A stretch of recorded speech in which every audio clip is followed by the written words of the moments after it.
Hello, I'm Bill Goedde, and I'm with the Fort Branch Haubstadt Library, and today we're here with Father Kenneth Betz. We're here to capture local stories and history of our area as part of an oral history project. Today is March 12th, 2026. Father Kenneth Betz is 87 years old. He's been a resident of Haubstadt in that he's been at St. James as pastor since 1998. So we're going to talk today about St. James Church and School, some of the history, not comprehensive at all, but we want to focus on the time that you've been here, Father. So with that, we'd like to start with, let's talk a little bit about you first to roll into the subject. Yeah. And I have a picture that we're going to have on the video. Yeah. And that is a picture of you. That's a picture of me, yeah. Tell us about that picture. Where were you born? What year? No, I was born in Jasper, Indiana in October in the 1939. And nothing really noteworthy except my younger years. I was always sick. I had tonsillitis every year. And, first and second grade, my tonsils poisoned my kidneys. And I was at the hospital down, the old St. Mary's Hospital down here on Virginia or Columbia, or one of those streets. And they had me down there, and I remember I was very sick. And it must have been back in the early 40s. Mm-hmm. And I remember the doctor and talked to my mom and dad. They were going out of the room, and the doctor said, "There isn't much chance." And I heard that, and at that time, just a kid, I told God I'd be a priest. If it'd be all right, let me live.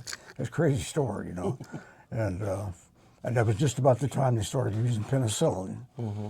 And penicillin kind of saved my life at that time. And God saved my life, but I mean, penicillin came at just the right time. Yeah. And it seems like when it comes to not just penicillin, but cholesterol and diabetes, all the medicines are getting better, and They kept me alive for a long time. So, and I was kind of chronically sick until about second grade when they took my tonsils out. And I remember taking the tonsils out.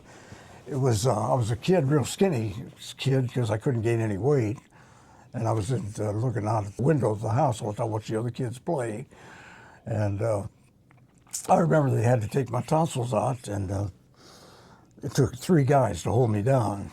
They had to, they numbed it up, but they took a needle in there, but the numbing stuff, the anesthetic, rolled right out of the tonsils.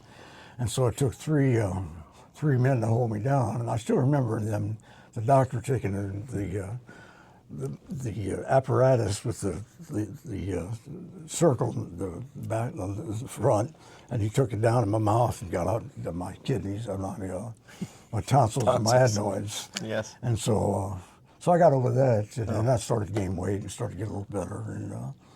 And so through grade school, we were taught by Providence Nuns from Terre Haute.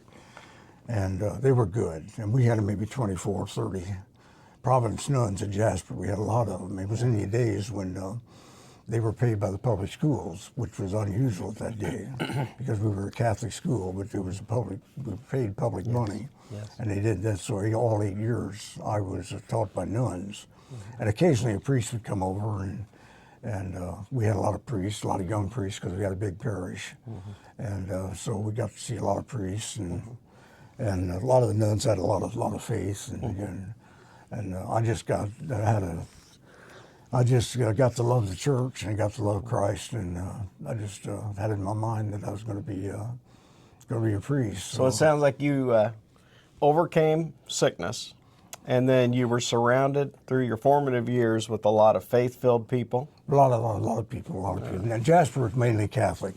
I didn't meet a Protestant until I was in high school, I don't think. And so it was all Catholic, and it was a great time to grow up in Jasper in the late 40s and the early 50s. Well, that's great. And, that's great. Well, Father, I want to move to another picture of Father Betz. Here's a picture of you, I think, at ordination.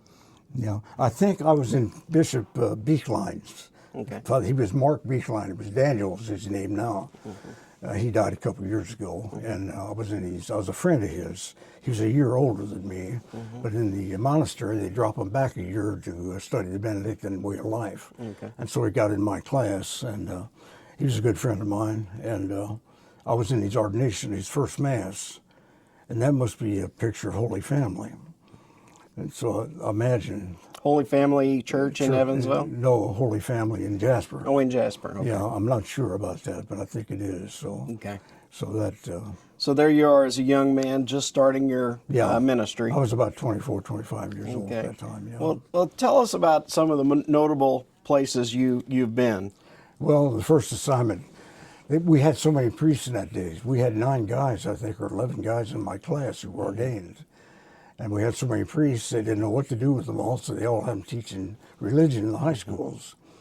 And so I was sent to Boonville for 2 weeks with Father Jim Bruni, I think. And then I was sent to, for a week or so, I was sent down to St. Joe with Father Kilfoyle. And he was down in St. Joe, or was that St. Joe in the city? The big church down there in St. Joe in the Maybe city. St. Mary's? No. And with Kilfoyle. And Kilfoyle was a real good priest and had kind of a reputation being a good preacher. And he wrote a weekly column, and which everybody looked forward to. You know, he had a little sense of humor. And so I lived with him for a while. And then I was sent out to St. Joe in the county in '65. And I was ordained on May 27th, I think, in '65. And then in June or July, I ended up with St. Joe in the county out there with Father Roman Herdink. And that was, I spent a year with him out there, and also taught at Memorial High School. I had part-time, so I was part-time at St. Joe in the county, and part-time teacher. And my teaching was up and down, and it was a little rough. And they gave me sophomore girls for my first class, and it was kind of rough. I wasn't a very good teacher, and the kids, I was always having a rough time keeping discipline, so I lost discipline about in Halloween already, Yeah. So I lost the class.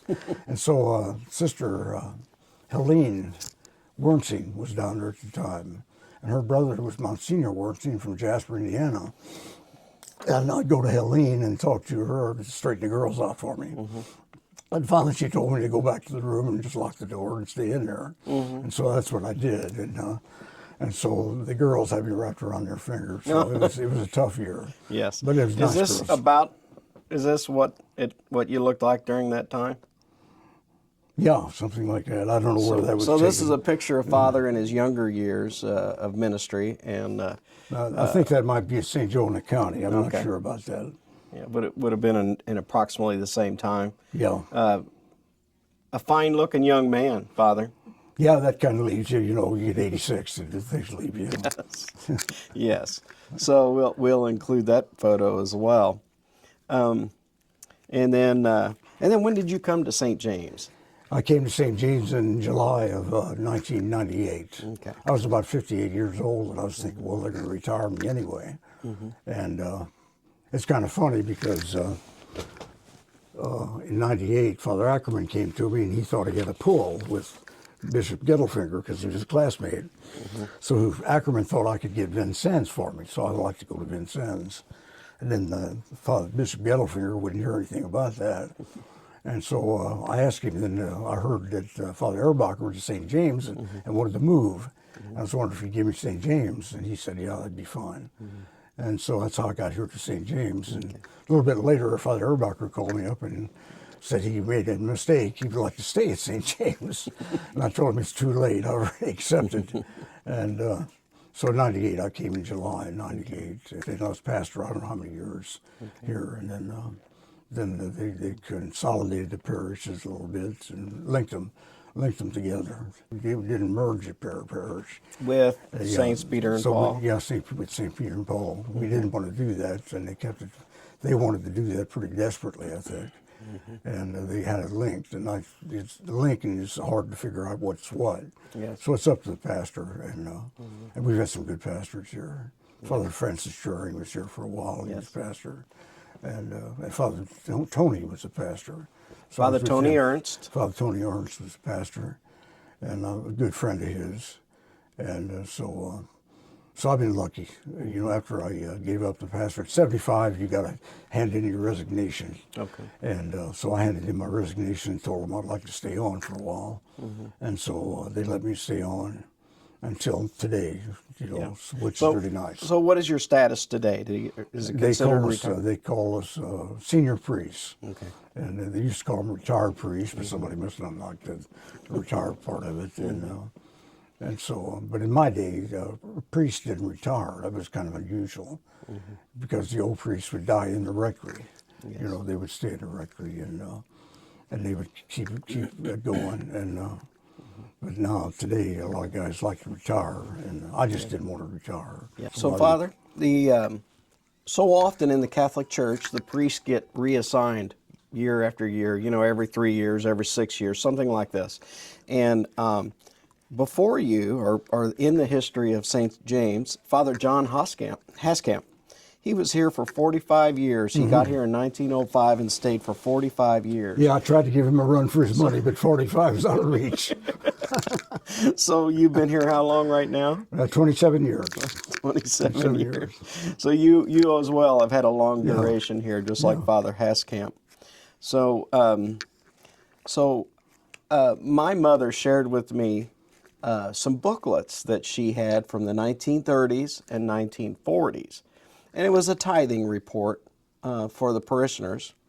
It seemed like there was fewer families than there are today, but the tithing, you know, a big donation for the year might have been $9 or $14. And that included Pew Rent. Well, that seems strange to us today. Tell us about Pew Rent. Yeah, that was a little bit before my time. I don't remember it, but I'd hear stories about Pew Rent. And evidently they wanted to have Pew Rent on St. James, and St. James resented that. And they took the pews out of the church and burned them. That's the history of the thing. And we could let the bishop know they didn't want anything to do with Pew Rent. Yes. And so some people still go to the regular pews, you know, Yes. and consider that their pew. That's you know. their pew. And So the event you talk about is referenced in the book that I reviewed for this interview. It's the 125th anniversary of St. James Catholic Church, and this was published in 1972. And that history is in there, and it was circa 1910 or 1912 that burning event happened in protest. So they're right after they implemented the Pew Rent, but that would have been tough times. But very interesting document that's still available at the parish if there's a few copies left. So if anybody wants to look up a little more detail than we're going to go in today, in fact, a lot more detail. So, well, very good. You got here in 1998. Tell me a little bit about the parishioners at that time and as compared to today.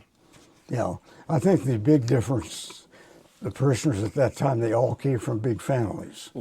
A lot of the kids came up, and a lot of them were about my age. I was at late 50s, and a lot of the people were in their 50s, and a lot of active people, and who took care of the parish and volunteered a lot and stuff like that. So I got to be friends with them, and they're just kind of an amazing parish.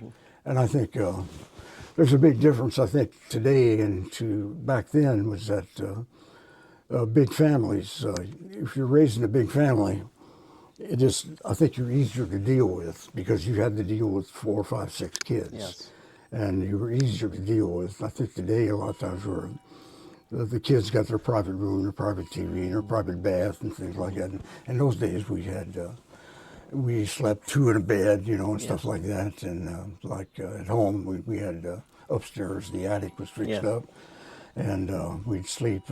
Three of the guys, we 3 boys slept upstairs, and the girls slept downstairs in the bedroom, and so it's quite a bit different today, but basically they're still the same. People are real good, and it amazes me, like you mentioned the tithing and stuff like that, that the church is built on free will offerings. everybody wants to make it kind of a corporate thing. St. James is more like a mom and dad situation. Like even now, you know, I used to be just a little checkbook. We take care of the whole thing. And St. James was kind of funny because a lot of people made fun of it because we had maybe 20 checkbooks, and everybody had a checkbook. The men's club, the women's club, the older society, school, cafeteria. We managed to have 20 checkbooks, and naturally that didn't suit the people of the day.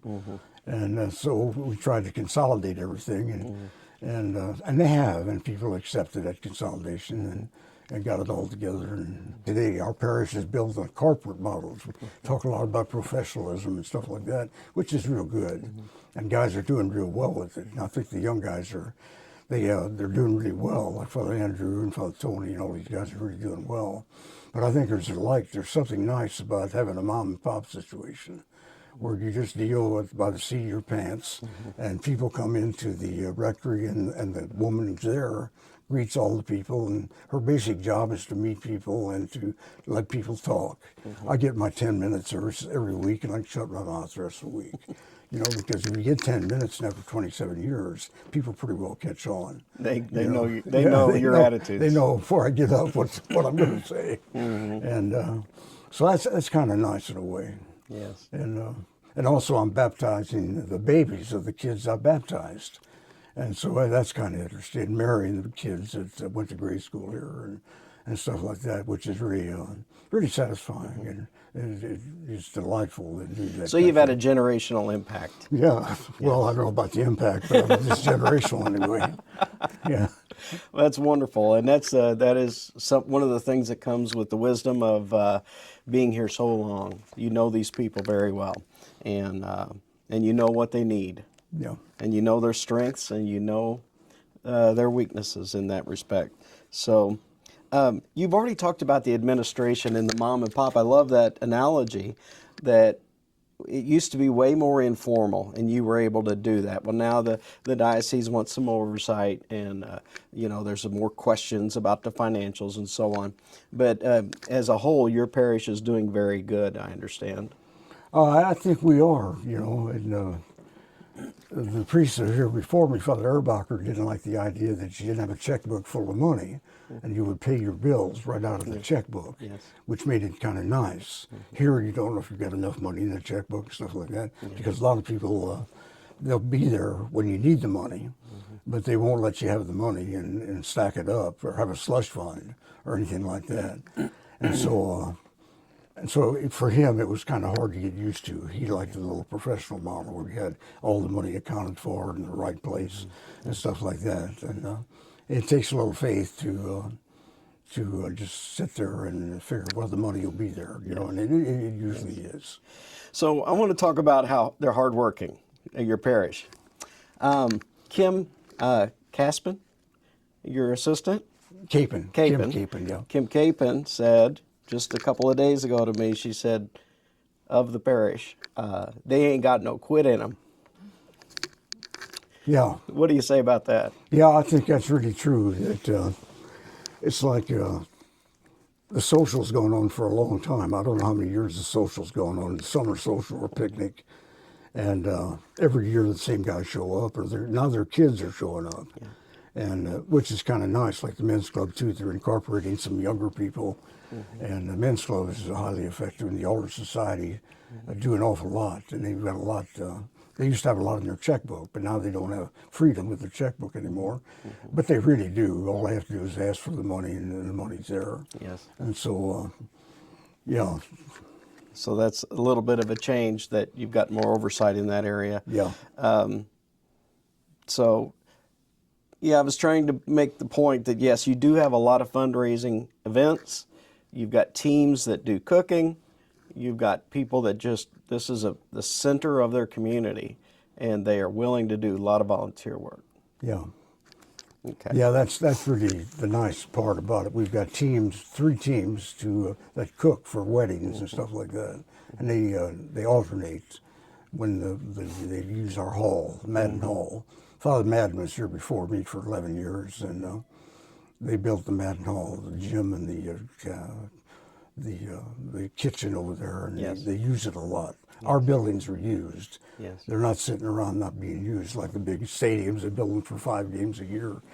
You know, but our buildings are, our rooms are always being used. We got old that are old, but the nice thing about them is that they're being used by a lot of people. And they're well maintained. They're pretty well maintained, yeah.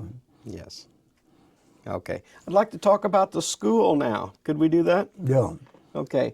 Now, again, so much of the history is prior to you getting here. You spoke about Father Madden Hall, built just before you got here. You got here in 1998. So it's already approaching a 30-year-old building, and it seems brand new to many of us in the area. So the school, that's a little bit about the expansion of the school, that building is used not only for school, but for weekend activities and evenings and sports. So it's a multi-use facility. But can you tell me about the school when you got here, and maybe the students then versus now? Yeah, I think the school has about the same population then as it is now, but amazingly it keeps going. And they also insisted on keeping their 8th grades, which is kind of nice. And now Haubstadt, St. Peter and Paul have sent some of their children to us for the middle school, which is really nice, and they help out a lot too, and the vouchers help a lot. The school is a mission of the parish, and the amazing thing is that the parish lets you use about 70. We pay for about 70 or more % of the school out of the parish offerings, Sunday offerings, which a lot of parishes today wouldn't put up with.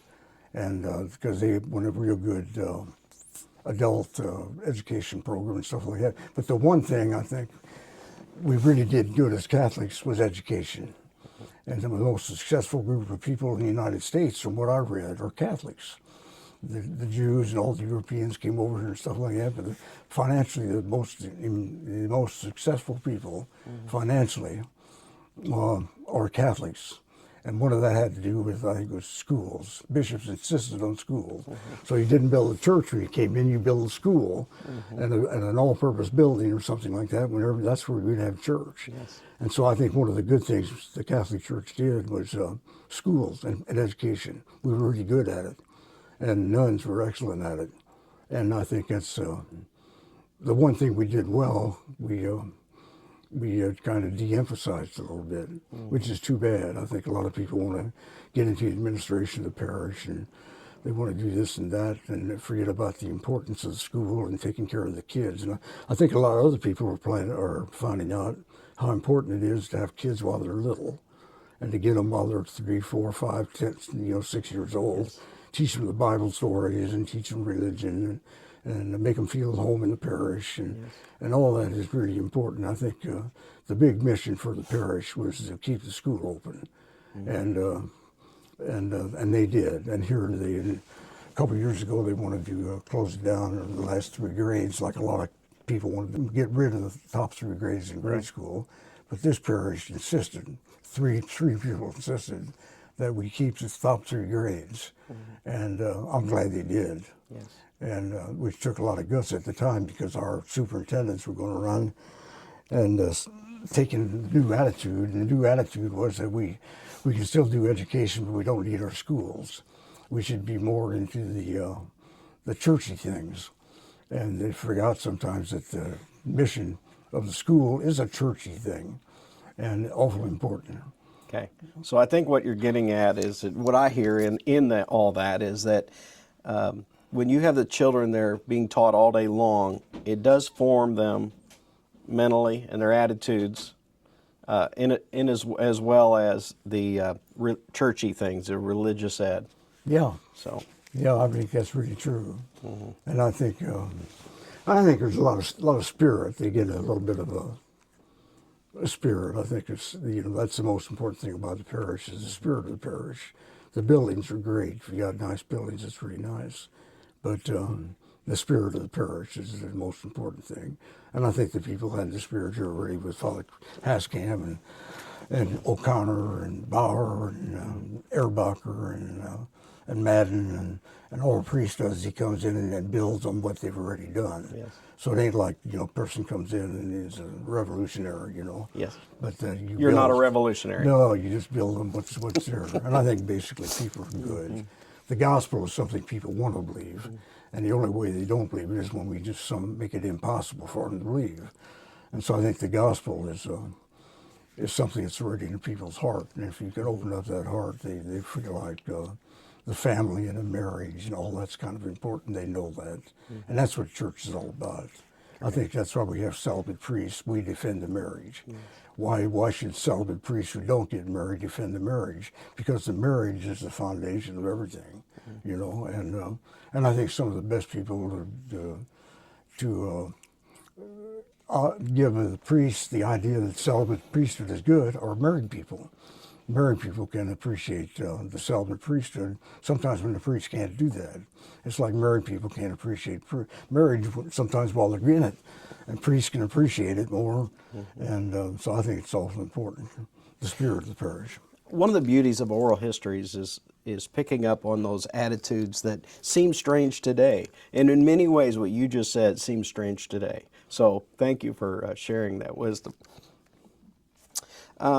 You spoke of the school children.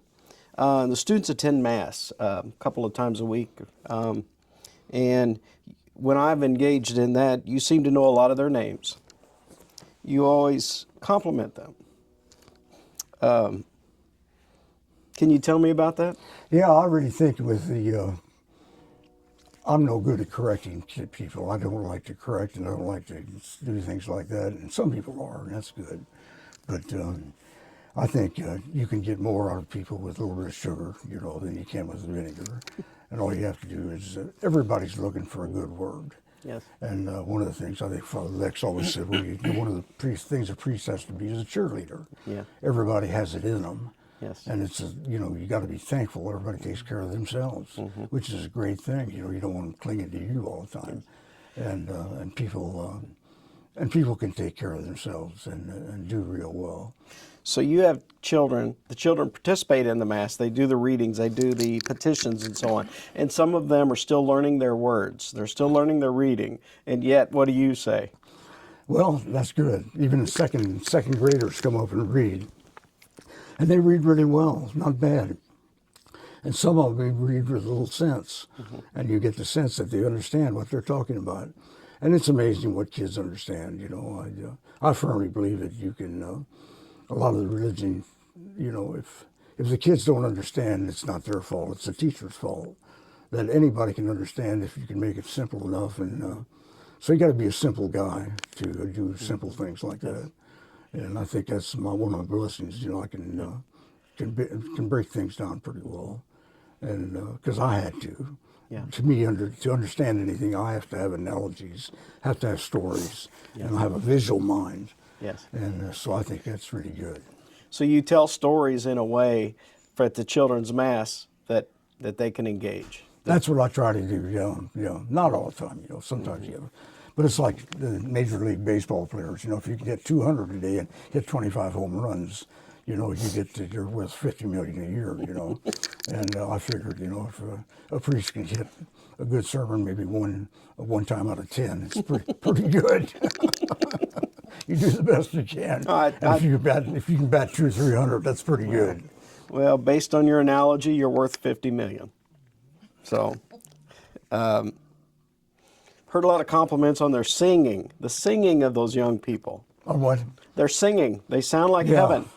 Yeah, and a lot of that has to do with we have Stacy, a lady over here teaches them, and Sister Irma's sort of a spark plug too.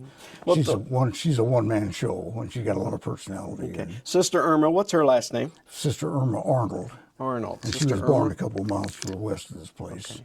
She and her sister, her blood sister, are nuns, and they're St. Franciscan nuns. And I think a nun does an awful lot, adds an awful lot to the school atmosphere. And the kids love her. And the kids, a lot of them don't wear their habit anymore today, and I think that's, kind of bad. but they still are nuns, and they still make a really big difference. And Irma makes a big difference in this parish. Yes, And I've noticed that. yeah, she. Everybody gets a hug and a kiss, when they come through for the fish fries and stuff like that, and people love her. Yes, Sister Irma. So back in the day, we had lots of sisters, lots of nuns. Today we have a Sister Irma to keep that spirit alive. But how do the lay teachers do? They do pretty well overall? Lay teachers do real well, and they do really fine, and they put in a lot of hours, and they're good teachers, and they do really well. And even teaching religion, they do really well, and it's great to have them. It's just you got to appreciate them, and because teaching's hard work.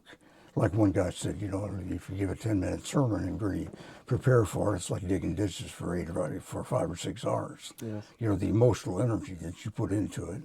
And I think that teaching is the same way. I learned that from teaching, that it's a hard work. I'd rather dig ditches than teach. And because teaching, sometimes we forget how hard a work it is. Yes.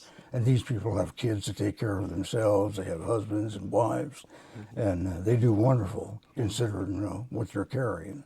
They do really great. Okay. Well, Father, we appreciate what you've done for the community and for your parish. I do want to end with one more question, because I want to tie this in. This has to do with overall Haubstadt history. So at some point, Saints Peter and Paul was initiated, and I don't have that date in my head right now. But do you know a little bit about why Saints Peter and Paul was initiated, and then what role you played in your parish played in that? You mean when St. Peter and Paul was founded? Yes. Yeah, I don't know exactly what the cause was. This is the older parish, which surprises people sometimes. We did have a priest here, Father, I forget his name, but he was accused by some woman and went to jail for a number of years. I think his name was Winesapple, Father Winesapple. And he was falsely accused, and later on the lady retracted what she said about the guy. But he'd spent a couple of years in prison, but the president's wife came down the Ohio River, and she wondered if that was the prison at New Albany that he was staying in, and due to her influence, he got out of prison. And later on, the lady retracted what she had said about Father Winesapple. So the parish has a little bit of history that way. Yes. So that story that you just told is in this yellow booklet. Yeah. So Saints Peter and Paul, my understanding was built because St. James was overflowing. There was an opportunity. There were a lot of people living in the Haubstadt area that said, hey, it'd be nice to not have to drive their horses, buggy, walk all the way to St. James. And so some of that, my understanding, was what started Saints Peter and Paul.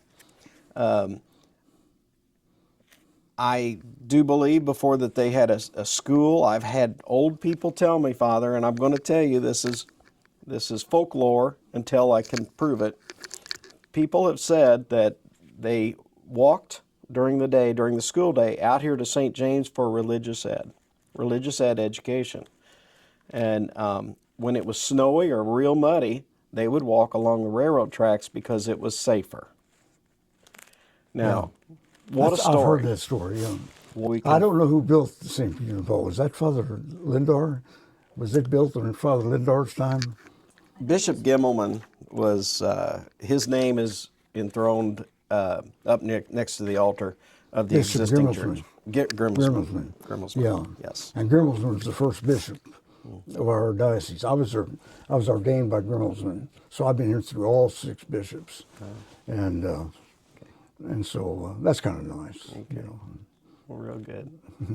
So thank you for your time this morning. And thank you for all your service to the church.